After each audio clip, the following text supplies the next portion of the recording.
Just in. Read and Know. April 4, 2020 by Anna von Reitz. Two pieces of news from credible sources that should make your hair stand on end. First, it appears that people are filing suit against China seeking compensation for damages incurred because of the so-called Wuhan virus. The amount of damages being sought is suspiciously similar to the amount of the U.S. trade deficit with China. Go figure. Instead of suing Bill Gates and Dr. Fauci and Charles Lieber and the NIH and DARPA and the Pirbright Institute and the Wellcome Trust, and all the other entities and persons that are, most likely, the cause of the problem, these people are busily suing their fellow victims. Satan must be having himself a real hee-haw. Take in the view. And stand in Chinese shoes as you do so, thinking that the Americans are the problem, because most people can't tell the difference between the US and Americans. FDR's administration abused our good names and credit with their 1930s impersonation scheme, and never provided the remedy they promised, mutual offset credit exchange exemptions. The payola they captured from not paying us what they owed us was used to rebuild Europe following the Second World War, and an endless parade of other monopoly and commodity rigging and bank fraud schemes. So, technically, Europe owes us the cost of rebuilding the world, including the Commonwealth and Japan after the Second World War, plus interest, a sum so unimaginable that it would not fit on this page. Then, again, abusing our good names and credit, they ran up a huge trade deficit with China. Just as they did with us, they exchanged paper IOUs and treasury bonds for actual, physical goods. Only the treasury bonds were issued against bogus labor contracts and based on unlawful conversion of assets, exacerbated by issuing 7 to 10 times the credit backed by any actual asset under the Federal Reserve System. Read that the Chinese acted in good faith, provided the actual goods in trade, and got rooked the same as we did, howbeit, for slightly different reasons. It's like a domino pile-up. The Europeans owe the US, and the US owes us, and the Chinese, nobody is getting paid jack, and the rats in charge are all bound up in a big boiling rat pile bankrupting each other, mostly over digits that don't exist. The curious end result of all this is that, assuming the virus originated in the US, the victims are being blamed again, and everyone, everywhere, is engaged in stupidly proposing to indebt their children for the next 32,000 years over debts that literally don't exist. Debts that are the fruits of fraud in all directions.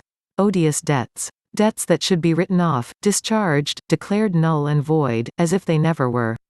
Imagine 107-year-olds with no very clear moral compass or grasp of adult reality, fooled by 3D photographs of cupcakes, and fighting to possess all these cupcakes. Because the debt credit system was hijacked and used to siphon money for government investments, the entire world monetary system has become more and more distorted and lopsided as this imaginary debt has skyrocketed year after year, and those responsible have made no effort to pay people with anything equitable. Imagine a guy sitting at a bar, sucking down Irish whiskey, and when it's time to pay, he says, sorry, bit out of pocket today. My son will pay my tab. So the son comes in, and gets hit with his dad's bill.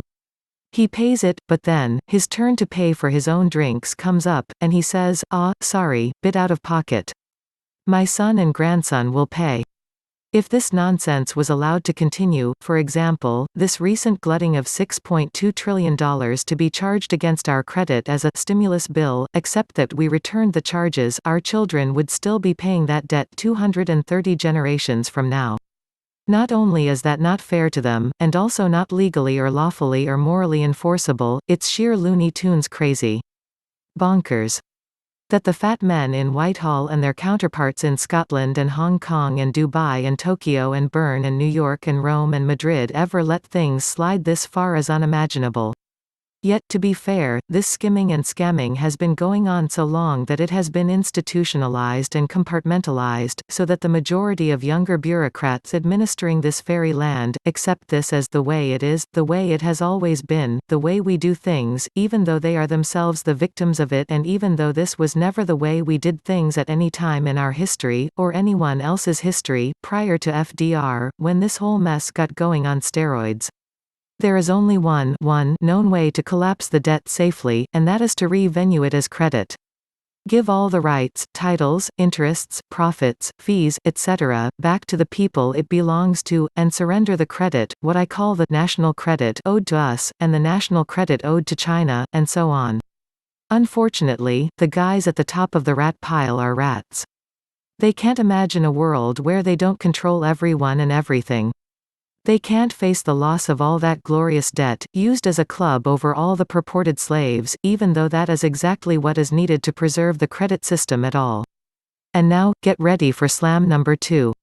Not only has the office of the pontiff been closed since 2011, news that apparently escaped the vast majority of the Catholic population on Earth, including senior clerics, but now Pope Francis has admitted it, and signed the should-be non-existent pontifical calendar without claiming to be the Vicar of Christ.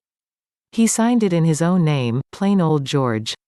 Think about it. If you are in fact acting as the administrator of the biggest liquidation of commercial entities in history, what does that have to do with the Church or Christ? Nothing. Better to suck it up and take responsibility for it yourself. I would assume that that is what Pope Francis is doing by stepping outside his role in the Church to do this dirty clean-up work related to the pontificate.